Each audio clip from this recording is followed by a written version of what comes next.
नमस्कार, आप देख रहे हैं लाइव सीरीज और आपके साथ मैं हूं वसीम का। देखिए, पटना पुलिस को एक बड़ी कामयाबी हाथ लगी है। जी हां, बता दें कि 15 नवंबर को अटल पथ पर जो लूटपाट की घटना को अंजाम दिया गया था, जिस लूटपाट में 41,41,000 रुपया अपराधियों ने लूट लिया था, पटना पुलिस ने तमाम अपराधियों को धर दबोचा है। कैसे मास्टर प्लान रचा गया, किस तरीके से ये पूरे घटना को अंजाम दिया गया, पटना के एसएसपी उपेंद्र शर्मा सब कुछ बता रहे हैं, जरा आप वो सुनिए। 15 तारीख को, जिसमें कि अटल पथ पर लगभग 2:45 में एक लूट की घटना घटी थी और सामने आ जाइए सामने, जिसमें कि प्रथम दृष्टया जो विक्टिम्स थे, विक्टिम्स के बयान के आधार पे डकैती का केस बन रहा था। उनके द्वारा ऐसा बताया गया था कि 5 या उससे अधिक अपराधी थे और जो लूट जो हुई थी वो बेसिकली पूर्व मंत्री महोदया हैं, उनकी स्टाफ से हुई थी। उनका निवास स्थान पाटलिपुत्रा कॉलोनी में है और उनके निवास स्थान से वो पैसा आर ब्लॉक स्थित बैंक ऑफ इंडिया में जमा होने के लिए जा रहा था और लगभग डेली ही वो पैसा जाता था। उनके स्टाफ के द्वारा ये पैसा जमा किया जाता था। जिस गाड़ी से पैसा जाता था वो गाड़ी भी उनकी निजी गाड़ी थी, महिंद्रा बेरिटो। जो स्टाफ पैसा लेके जाते थे उनके लिए उन्होंने फ्लैट भी एक रखा हुआ था, जो पाटलिपुत्रा कॉलोनी में ही एक अपार्टमेंट है, घटनास्थल से बहुत पास में ही है। वहाँ पे वो तीनों स्टाफ रहते थे। स्टाफ में जो उस दिन जिनके साथ घटना घटी, चंदन नाम का ड्राइवर था, संजीव नाम का एक स्टाफ था और एक मैनेजर था अनुनय नाम का। ये तीनों लोग उस दिन पैसा लेके जा रहे थे। प्रत्येक दिन पैसा जमा होता था। पैसा बेसिकली माननीय मंत्री महोदय का, पूर्व मंत्री महोदय का एक बस ट्रांसपोर्ट है, जो कि यहाँ बैरिया से ऑपरेट करता है और मुजफ्फरपुर से भी ऑपरेट करता है, और एक पेट्रोल पंप है हाजीपुर में, वैशाली ज़िले में। इसका डेली का कलेक्शन पैसा पटना आता है। रोक दे। तो घटना जिन लोगों के साथ हुई थी उनमें से एक चंदन नाम का ड्राइवर था, संजीव नाम का उनका पुराना स्टाफ था और अनुनय नाम का मैनेजर था। ये तीनों स्टाफ काफ़ी पुराने हैं, उनके हितैषी हैं, उनके जान पहचान वाले हैं, उनके भरोसे को लोग हैं और उन तीनों को उन्होंने एक फ्लैट भी रखा हुआ है जो फ्री ऑफ कॉस्ट वो रहते हैं। खाना का खर्चा भी मैडम द्वारा ही दिया जाता था। तो इनके बहुत ही भरोसेमंद स्टाफ थे। जिस तरह से घटना घटी थी, पैसा घर से चला था और मात्र 1 किलोमीटर की लगभग की दूरी थी। अटल पथ पर जहाँ घटना घटी है, जनरली जो होता है, अपराधी एक व्यावसायिक संस्थान को रेकी करते हैं कि वहाँ से पैसा बैंक जाता होगा। किस घर से क्या जा रहा है बिना अंदर के मिलीभगत के संभव नहीं हो सकता था। ये पहले दिन घटना के जिस तरह से रूपांतरण आया तो हम लोग को ये शक हुआ था। हम लोगों ने इसलिए तीनों लोगों को डिटेन किया था, चंदन, संजीव और अनुनय, और तीनों से पूछताछ हुई थी। पूछताछ के दिन विदिन 2-3 आवर्स से स्पष्ट हो गया था कि इन तीनों में से कोई ना कोई एक तो मिला हुआ है। हम लोग को ज़्यादातर शक संजीव पे था। मैनेजर इसका नाम है, जो स्टाफ है, और चूँकि वो विक्टिम थे उस दिन, उनके साथ बहुत सारा कड़ाई नहीं हो सकता था। हमारे बहुत तरह की पूछताछ के बावजूद वो लोग टूटे नहीं थे। लेकिन उसके बाद हम लोगों ने फिर उनके बयान पे FIR कराया और फिर उसके बाद अनुसंधान शुरू हुआ। हम लोग की जो टेक्निकल टीम है वो SIT के रूप में काम कर रही थी। हम लोग 100 डाल की CCTV टीम भी थी और हम लोगों ने काम शुरू किया। और काम शुरू करने के बाद बहुत जल्द ये खुलासा हो गया कि कौन कौन अपराधी इसमें सम्मिलित है। ये पूरा जो घटनाक्रम है ये प्लान किया गया था संजीव के द्वारा। संजीव पुराना स्टाफ है जो कि उस दिन घटना में मौजूद था। चंदन जो ड्राइवर है वो भी इस प्लान में पूरी तरह से शामिल था। उन्होंने को इसकी जानकारी नहीं थी। फ्लैट जहाँ ये लोग रहते हैं किराए का, उसमें स्ट्रक्चर ऐसा है कि ये दोनों एक ही कमरे में रहते हैं, चंदन और संजीव। अनुनय दूसरे कमरे में रहता है। एक प्रोफाइल भी ऐसा है कि ये दोनों हम उम्र हैं, अनुनय थोड़ा सा उम्र दराज है। उसको जानकारी नहीं थी। प्रत्येक दिन जो पैसा कलेक्शन होता था, चाहे वो हाजीपुर के पेट्रोल पंप का हो या फिर बैरिया बस स्टैंड का हो, पैसा कलेक्शन करना, गिनना संजीव का काम था। दिल्ली शाम में पैसा घर आता था और अगले दिन गिनती के बाद पैसा बैंक में जाता था। संयोगवश उस वक्त छठ का भी मौसम था। छठ के खरना के दिन से ये लोग छुट्टी पे थे। उसी के बाद से 4 दिन का पैसा जमा नहीं हुआ था। इसको अंदाज़ा था। प्रत्येक दिन हम लोगों ने जब अनुसंधान शुरू किया था, मैडम के घर पे भी लोग गए थे, उनके अकाउंट्स को चेक किया था, तो पता चला था लगभग 12 से 15 लाख रुपया प्रत्येक दिन का कलेक्शन हो जाता है।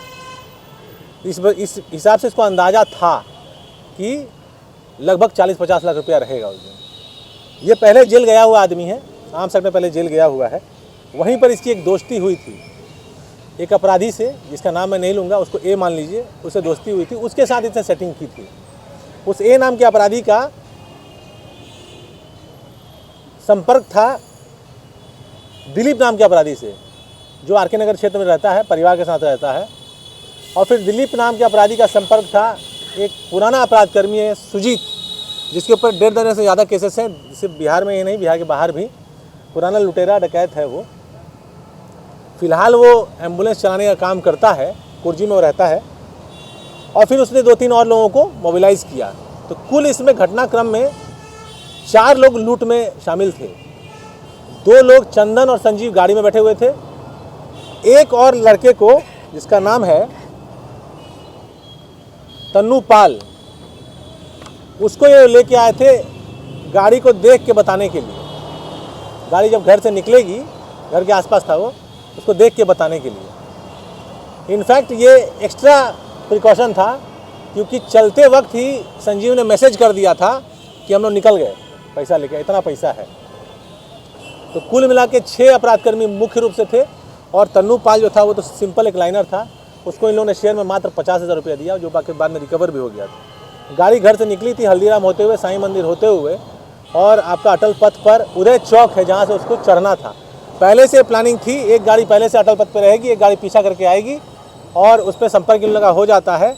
और पहले से प्लान थी, गाड़ी थोड़ा सा सटाएगी, गाड़ी को रोक देना है। गाड़ी का मेक है महिंद्रा बेरूटो गाड़ी, आप लोग जानते हैं, ऑटोमेटिक गाड़ी। गाड़ी चलती हालत में अंदर से बंद होती है, गाड़ी बाहर का दरवाज़ा बाहर से नहीं खुल सकता, लेकिन ये प्लानिंग का पार्ट था। गाड़ी को जबरन इसको बंद कर दिया गया प्लान के तहत, और ताकि अपराधी बाहर से दरवाजा खोल के अंदर दाखिल हो सके। चाबी भी अपराधी ले जाए, ये भी प्लान का पार्ट था। और उसके बाद पैसा लुटवा दिया गया, लूटा नहीं, इसलिए इनको भी हम लोग लूट के केस में जेल भेज रहे हैं। हम लोग को शुरू से शक था, इसलिए FIR अनुनय के बयान पे हुआ है। हमें शुरू से शक था कि ये लोग में से, दोनों में से कोई ना कोई एक मिला हुआ है, इसलिए FIR हम लोगों ने अनुनय के नाम पे बयान पे कराया था।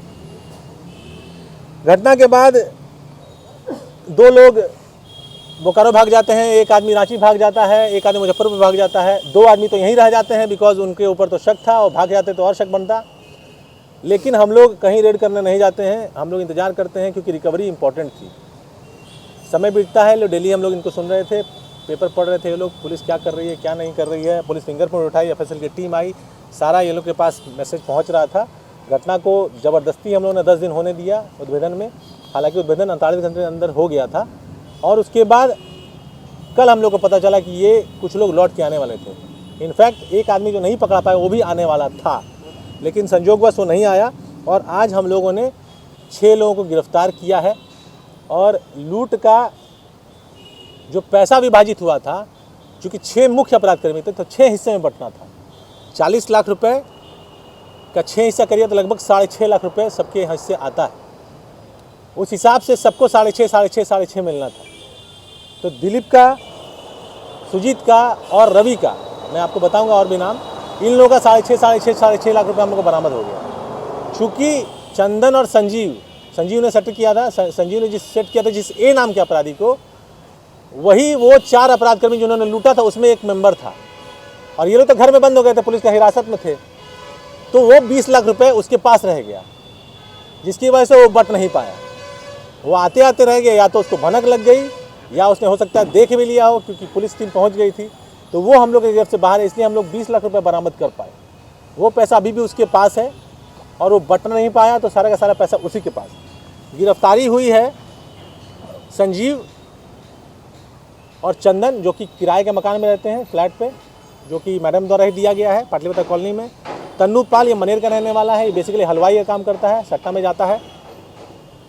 सुजीत पुराना अपराधकर्मी है, कुर्जी में रहता है, आपको जैसा बताया गया। दिलीप का आपराधिक इतिहास है, अभी हम लोग निकाल नहीं पाए, लेकिन बहुत पहले ये जेल गया हुआ है। ये आर के नगर में रहता है। रवि सहनी, ये भी कुर्जी में रहता है। ये दारूबाजी में पहले कभी जेल गया हुआ है। तो कुल 6 अपराधकर्मी पकड़ाए हैं। 18,60,000 रुपये बरामद हुए हैं। 20,000 का मोबाइल बरामद है जो इसी पैसे से खरीदा गया है। घटना में पहना हुआ कपड़ा जो था, जो जैकेट, जो शर्ट, जो पैंट पहने हुए अपराधी दिखाई देते हैं, वो सारा कपड़ा बरामद हुआ है। मोटरसाइकिल दोनों बरामद हुई। दोनों डिस्कवर मोटरसाइकिल थी। दोनों इन लोगों की निजी मोटरसाइकिल थी। एक मोटरसाइकिल सुजीत के साले की थी। एक मोटरसाइकिल दिलीप के द्वारा सेकेंड हैंड खरीदी गई मोटरसाइकिल थी। दोनों मोटरसाइकिल बरामद हुई है। एक कट्टा बरामद हुआ था जो इस्तेमाल किया गया था अपराध में। तो पिस्टल नहीं था, कट्टा ही था। और 5 गोली बरामद हुई है। इस तरह से ये घटना का उद्भेदन हुआ है। शेष पैसा जो बचा हुआ अपराधकर्मी उसके पास है। उसकी गिरफ्तारी के बाद उसकी बरामदगी संभव है। पैसा उड़ाने का मौका क्यों दिया गया? नहीं, उड़ाने का मौका नहीं दिया गया। आपने कहा कि हम लोग रिकवरी के इंतजार कर रहे थे। रिकवरी के इंतजार, आप सुने गलत, ध्यान से सुनिए। रिकवरी के इंतजार कर रहे थे। अगर उनको बाहर पकड़ा जाता तो पैसा कहाँ छुपाया नहीं पता चल जाता। उनकी बातों को जब हम एनालाइज करें तो लग रहा था पटना में ही पैसा होना चाहिए, इसलिए हम लोगों ने इंतजार किया और उसी कारण रिकवरी हो पाया। अदरवाइज आप लोगों को ध्यान होगा, इसके पहले एक घटना घटी थी जिसमें हम लोगों ने गया में जाके ऑपरेशन किया था। तो देखिए कैसे उस पर पैसा रिकवरी करने में दिक्कत हो जाती है। ये घटना का उद्भेदन है। तो आपने सुना पटना के एसएसपी उपेंद्र शर्मा को किस तरीके से पूरे घटनाक्रम को अंजाम दिया गया। पहले प्लान किया गया, मास्टर प्लान तैयार किया गया। अपराधी जो है वो इंतजार करते हैं। लाइनर जो है वो सब कुछ बताता है अपराधी को कि जो पैसा लेकर के जो स्टाफ है, पूर्व मंत्री जिनका पेट्रोल पंप है और पटना बैरिया बस स्टैंड में उनका बस चलता है, बस का संचालन होता है, और उन तमाम स्टाफों की जानकारी जो है वो अपराधी को मिलती है और अपराधी जो है वो अटल पथ पर इंतजार करते हैं और प्री प्लान्ड कर इस पूरे घटनाक्रम को अंजाम दिया जाता है। कुल 6 अपराधी इस पूरे घटनाक्रम में शामिल रहते हैं। तमाम अपराधियों को पटना पुलिस ने धर दबोचा है। तो कहीं ना कहीं आपको बता दें कि पटना पुलिस को एक बड़ी कामयाबी हाथ लगी है, मगर वहीं 41,41,000 रुपये का पूरा जो लूटपाट की घटना को अंजाम दिया गया था, जिसमें पटना पुलिस ने 18,30,000 रुपये बरामद किए हैं और अभी भी जो बाकी के शेष रकम है उसकी बरामदगी होनी बाकी है। एक अपराधी अभी भी पहुंच से बाहर है। पटना पुलिस जल्द उस अपराधी को पकड़ेगी, ऐसा उपेंद्र शर्मा जो पटना के एसएसपी है वो कहते नजर आ रहे हैं। खैर, लाइव स्टीज के साथ बने रहें। अब तक आपने मेरे चैनल को सब्सक्राइब नहीं किया तुरंत सब्सक्राइब कर ले। आपका बहुत बहुत शुक्रिया।